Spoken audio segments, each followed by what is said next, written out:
Hi everyone, welcome to lesson 3.25 in professional business skills.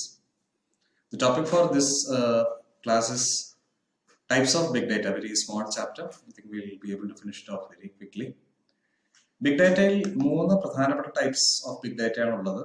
Normal classification ആണ്, വളരെ ordinary ആയിട്ടുള്ള ഒരു ക്ലാസിഫിക്കേഷൻ ആണ് ടൈപ്സ് ഓഫ് ബിഗ് ഡാറ്റയിൽ നമ്മൾ കാണുന്നത്. ആദ്യത്തേത് സ്ട്രക്ചേർഡ്, രണ്ടാമത്തേത് അൺസ്ട്രക്ചേർഡ്, മൂന്നാമത്തേത് semi structured. Easy. Structured big data എന്ന് പറഞ്ഞു കഴിഞ്ഞാൽ നമുക്കൊരു പ്രത്യേക ഫോർമാറ്റിൽ ഡാറ്റ നമുക്ക് റിസീവ് ചെയ്യാം, സ്റ്റോർ ചെയ്യാം, നമുക്കത് ആക്സസ് ചെയ്യാം, റിട്രീവ് ചെയ്യാം, നമുക്കത് പ്രോസസ്സ് ചെയ്യാം.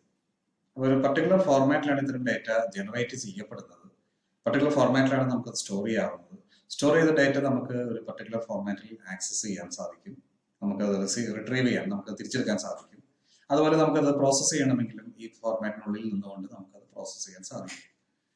ഈ ഫോർമാറ്റ് പ്രീ ഡിഫൈൻഡ് ആയതുകൊണ്ട് നമുക്ക് എളുപ്പത്തിൽ ഇതിന് അനാലിസിസും വാല്യൂവും നമുക്ക് ജനറേറ്റ് ചെയ്യാൻ സാധിക്കുന്നുണ്ട്.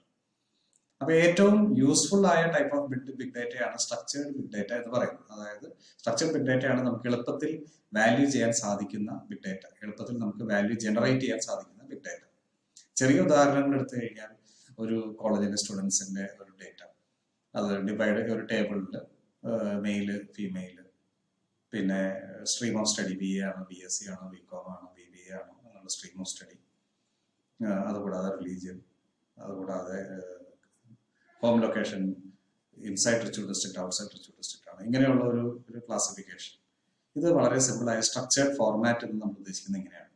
ഇങ്ങനെ ഡാറ്റ ജനറേറ്റ് ചെയ്യപ്പെടുന്നുണ്ട്, ഇങ്ങനെ തന്നെ ഡാറ്റ സ്റ്റോർ ചെയ്യുന്നു. നമുക്ക് ഇതിൽ ഏതെങ്കിലും ഒരു പോർഷനിൽ നിന്ന് നമുക്ക് ആ പോർഷൻ മാത്രമായിട്ട് നമുക്ക് എടുക്കാൻ സാധിക്കുന്നു. ഇതിൽ നിന്ന് നമുക്ക് വളരെ എളുപ്പത്തിൽ കാര്യങ്ങൾ മനസ്സിലാക്കാൻ സാധിക്കും. ഇതിനാണ് നമ്മൾ സ്ട്രക്ചേർഡ് ബിഗ് ഡാറ്റ അല്ലെങ്കിൽ സ്ട്രക്ചേർഡ് ഡാറ്റ എന്ന് പറയുന്നത്. അൺസ്ട്രക്ചേർഡ് ഡാറ്റ എന്ന് പറഞ്ഞു കഴിഞ്ഞാൽ യാതൊരു ഫോർമാറ്റും ഇല്ലാതെ ഡാറ്റ ഇങ്ങനെ ജനറേറ്റ് ചെയ്യപ്പെട്ടുകൊണ്ടിരിക്കുന്നു. നിങ്ങളുടെ സോഷ്യൽ മീഡിയയിൽ വരുന്ന ഡാറ്റ ഇത്തരത്തിലായിരിക്കും അല്ലെ. ഇപ്പോൾ ഒരു വാട്സാപ്പ് എന്ന് പറയുന്ന സോഷ്യൽ മീഡിയയിൽ നിങ്ങൾക്ക് വരുന്ന ഡാറ്റ ജനറേറ്റ് ചെയ്യുന്ന ഫോർമാറ്റ്സ് എന്തൊക്കെയാണ്? പ്ലെയിൻ ടെക്സ്റ്റ് ആയിട്ടുള്ള മെസ്സേജസ് വരുന്നുണ്ട്, ഇമേജസ് വരുന്നുണ്ട്, ജിഫുകൾ വരുന്നുണ്ട്, ജെപെഗുകൾ വരുന്നുണ്ട്, PDF ഫയലുകൾ വരുന്നുണ്ട്, വേറെ ഏതെല്ലാം രീതിയിൽ ഓഡിയോ ഫയൽ വരുന്നുണ്ട്, വീഡിയോ ഫയൽ വരുന്നുണ്ട്. ഒരു പ്രത്യേക ഫോർമാറ്റ് ഒന്നില്ല, ഏത് രീതിയിൽ വേണമെങ്കിലും ഡാറ്റ വരുന്നുണ്ട്. അപ്പൊ ഇതിനാണ് നമ്മൾ അൺസ്ട്രക്ചേർഡ് ഡാറ്റ എന്ന് പറയുന്നത്. ഇത് പർട്ടിക്കുലർ ഫോർമാറ്റിൽ അല്ലാത്തത് കൊണ്ട് ഇത് അനലൈസ് ചെയ്യാൻ സമയമെടുക്കുന്നു, ഇതിൽ നിന്ന് വാല്യൂ കണ്ടെത്തിയെടുക്കാനും സമയവും എഫേർട്ടും കൂടുതൽ വേണ്ടി വരുന്നത്. ഇതാണ് അൺസ്ട്രക്ചേർഡ് ഡാറ്റ. അടുത്തതാണ് നമ്മൾ മനസ്സിലാക്കുന്ന സെമി സ്ട്രക്ചേർഡ് ഡാറ്റ. ഒറ്റ നോട്ടത്തിൽ ഇത് നമുക്ക് സ്ട്രക്ചേർഡ് ആണ് എന്നോ അൺസ്ട്രക്ചേർഡ് ആണെന്നോ നമുക്ക് തോന്നുമായിരിക്കും.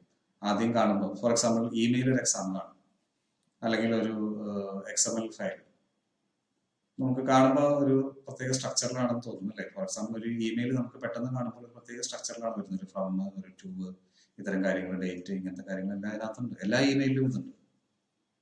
കൂടുതൽ അകത്തേക്ക് ചെന്ന് കഴിയുമ്പോൾ, ഓപ്പൺ ചെയ്ത് കഴിയുമ്പോഴാണ് മനസ്സിലാക്കുന്നത് ആ ഇമെയിലിൽ തന്നെ പല കണ്ടന്റ് വരുന്നുണ്ട്. വെറും ടെക്സ്റ്റ് ഉണ്ടായിരിക്കും, ഈ പറഞ്ഞ അതിനോട് അറ്റാച്ച് ചെയ്ത എക്സൽ ഷീറ്റുകൾ ഉണ്ടായിരിക്കും, അതുകൂടാതെ അതിൽ JPEG ഉണ്ടായിരിക്കും, ഇമേജ് ഉണ്ടാവും, PDF ഉണ്ടാവും, നേരത്തെ പറഞ്ഞ സകല സാധനങ്ങൾ അതിനകത്ത് കയറിയിരിക്കും.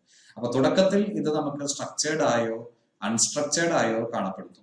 പക്ഷേ പിന്നീട് അങ്ങോട്ട് നമ്മൾ നോക്കുമ്പോൾ അത് അങ്ങനെ അല്ലായിരിക്കും. ഇമെയിൽ തന്നെ എക്സാമ്പിൾ, ആദ്യം കാണുമ്പോൾ സ്ട്രക്ചേർഡ് ആണ്, പിന്നീട് കാണുമ്പോൾ അൺസ്ട്രക്ചേർഡ് ആണ്. അപ്പൊ ഇതാണ് സെമി സ്ട്രക്ചേർഡ് ഡാറ്റ എന്ന് പറയുന്നത്. പുറമേക്ക് സ്ട്രക്ചേർഡോ അൺസ്ട്രക്ചേർഡോ ആയ ഒരു രൂപമാണെങ്കിലും അകമേക്ക് തിരിച്ചായിരിക്കും.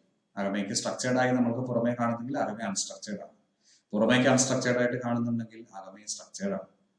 അപ്പൊ ഇത്തരത്തിലുള്ള ഡാറ്റയ്ക്കാണ് ദ്വിമാന സ്വഭാവം കാണിക്കുന്ന, രണ്ട് രീതിയിലുള്ള സ്വഭാവം കാണിക്കുന്ന ഡാറ്റയെ നമ്മൾ സെമി സ്ട്രക്ചേർഡ് എന്ന് പറയും.